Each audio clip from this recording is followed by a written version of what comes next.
Welcome to Deepa's kitchen. आज आपण दीपास किचनमध्ये ॲप्रिकॉट डिलाईट बनवणार आहोत।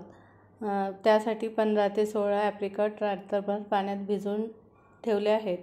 त्यातील बिया काढून घेऊ।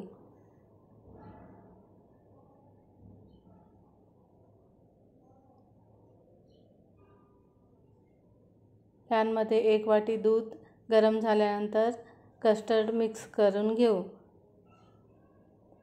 दुधामध्ये थोडीशी साखर टाकून उकळी आणून घेऊ। गरम दुधात थोडेसे कस्टर्ड मिक्स करून दुधामध्ये कालवून घेऊ। छान एक उकळी येऊ देऊ।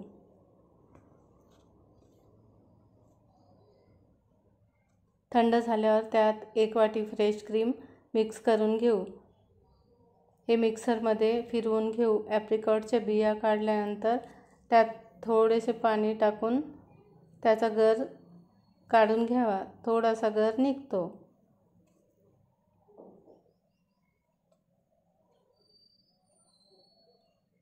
भिजवलेले ॲप्रिकॉट शिजवायला ठेवले आहे। पाणी आटेपर्यंत भिजून घ्यायचे आहे। एवढ्या बिया निघाल्या आहेत। या बिया फेकून द्यायच्या नाहीत।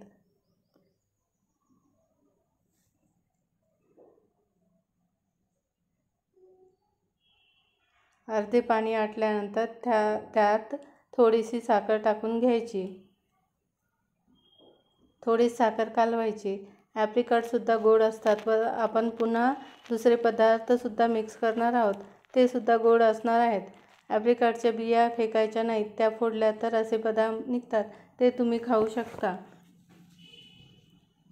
ॲप्रिकॉट मिक्सरमधून ॲप्रिकॉटची पेस्ट करून घ्यायची।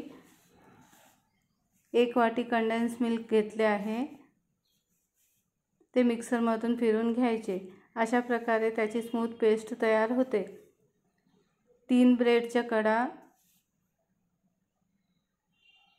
काढून अशा प्रकारे स्लाइस केले आहे। Condense milk, bread, apricot puree आणि कस्टर्ड मिल्क घेतले आहे। सुरुवातीला ॲप्रिकॉट पेस्टचा थर द्यायचा, त्यावर ब्रेड स्लाइस ठेवायच्या। पुन्हा ॲप्रिकॉट पेस्ट पसरून घ्यायची।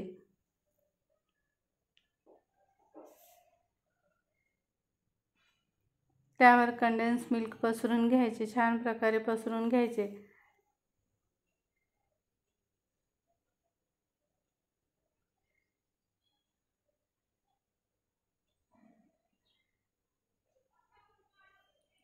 पुन्हा ब्रेड स्लाइस ठेवायच्या, त्यावर पेस्ट पसरवायची। त्यावर पुन्हा कस्टर्ड मिल्क टाकून घ्यायचे। हे डेझर्ट खायला खूपच छान लागते। तुम्ही यापूर्वी कधी खाल्ले आहे का? खाल्ले नसेल तर तुम्ही एकदा नक्की करून पहा। व्हिडिओ आवडल्यास लाईक, शेअर, सबस्क्राईब करा। धन्यवाद।